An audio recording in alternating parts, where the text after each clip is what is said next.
હોય ને તો આમ મંદિરમાં જઈને ઊભો હોય, હે પ્રભુ.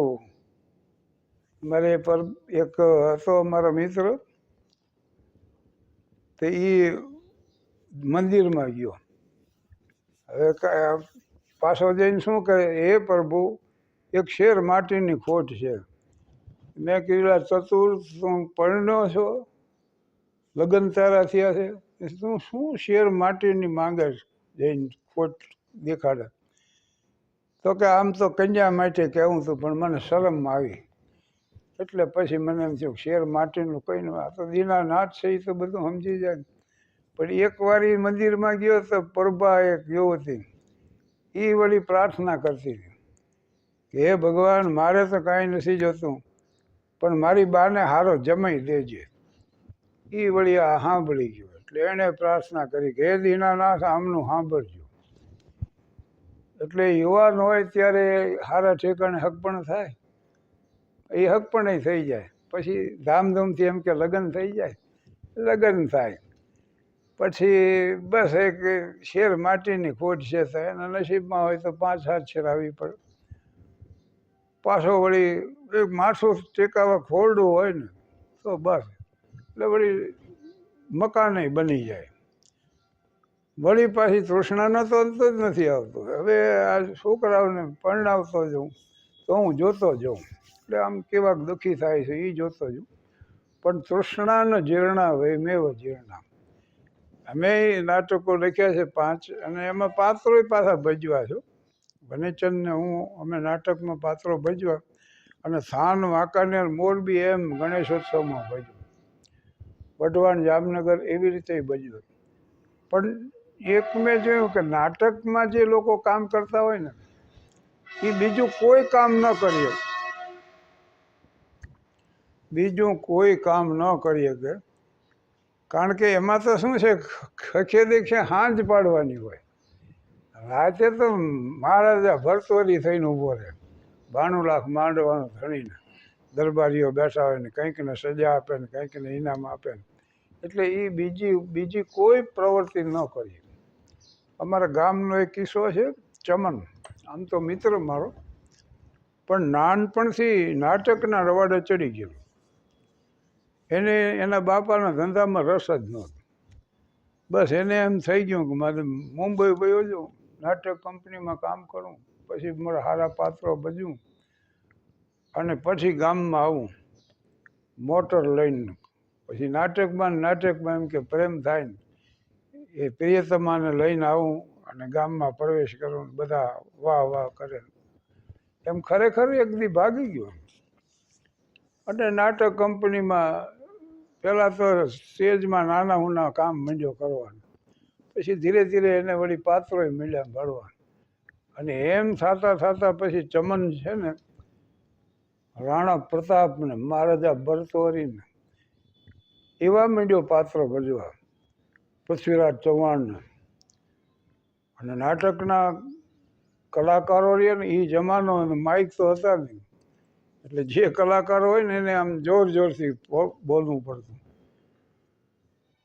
કોણ કહે છે જગતમાં દંભ પોસાતો નથી, કોણ કહે છે પાપીઓને વૈભવો મળતા નથી, દંભી જગતમાં દંભથી પૂજાય છે પાપાત્મા, બે હાલ બની ભટકી રહ્યા આ જગતમાં ધર્માત્મા.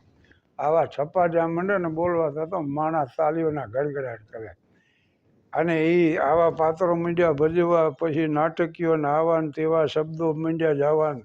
પછી તો અભિનેતા અને કલાકારને, અને એમાં પ્રેમલતા નાયિકા ને આ નાયક થતો.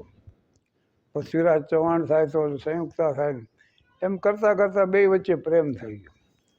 અને ચમનને ખરેખર એનું સપનું સાકાર થયું. બે એવા ખુશ થયા ને સારા પાત્રો એ માંડ્યો તો ભજવા, એટલે પૈસા એ માંડ્યા મળવા, પ્રસિદ્ધિ મંડી મળવા. એના બાપાને વનરાવન કામદારને પહેલાં અબળખો હતો, પણ પછી આની પ્રસિદ્ધિ ને પૈસા માંડ્યા ને વધવા એટલે બાપાને એમ થયું કે ના ના મારો દીકરો તો કલાકાર. અને ગામમાં નરોત્તમ શેઠ, હવે એની એક દીકરી, પણ દીકરી લોંઠકી એવી આમ કોણી મારીને ખૂંટીઓ બેહારી દેવી. એટલે શેઠને આવે ખરા મૂર્તિયા, કારણ કે પૈસાવાળા માણસ હતા, પણ આમ અમે વિચારીને જવાબ આપશું એમ કરીને પાછા પગે વયા જાય. એટલે નરોત્તમ શેઠને ચમન ધ્યાનમાં આવી ગયો. ગમે એમ કરીને આની હારે જો લાકડે માકડું વળગાડી દઈ તો કામ થઈ જાય, ભલે ખર્ચ થોડું થાય તો કરી લેવું. પણ ચમનના જીવનમાં કરુણતા એ આવી કે એકવાર પ્રેમલતાને કમળો થયો અને એ જમાના બહુ સારવાર કરાવી પણ એનું અવસાન થયું.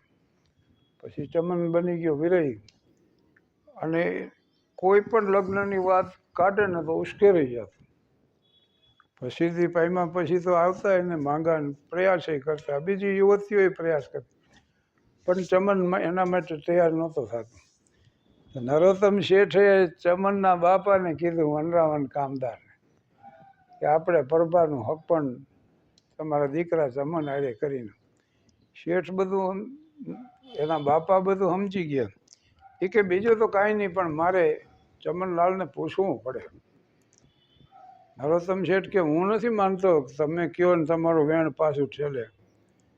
એટલે હરવાળે બહુ મોટી રકમ નક્કી કરી અને એના બાપે આ પાકું કરી નાખ્યું. ચમનને એટલું જ લખ્યું કે એક સુકન્યા છે ને બહુ સુંદર છે ને સમજદાર છે ને એની હારે તારું હક પણ કરી નાખ્યું.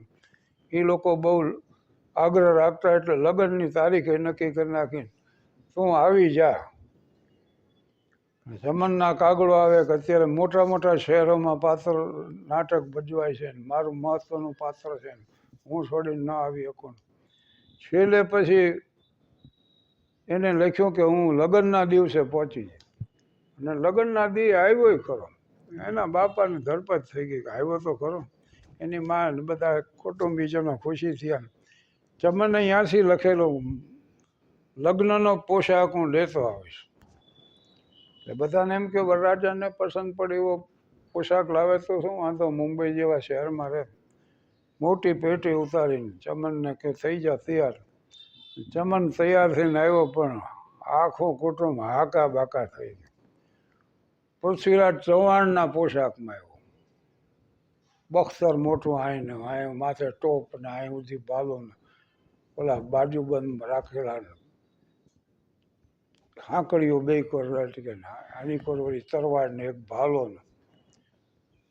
એનો બાપા કે ચમન તારી ભલી થાય, આ લગ્નનો પોશાક છે.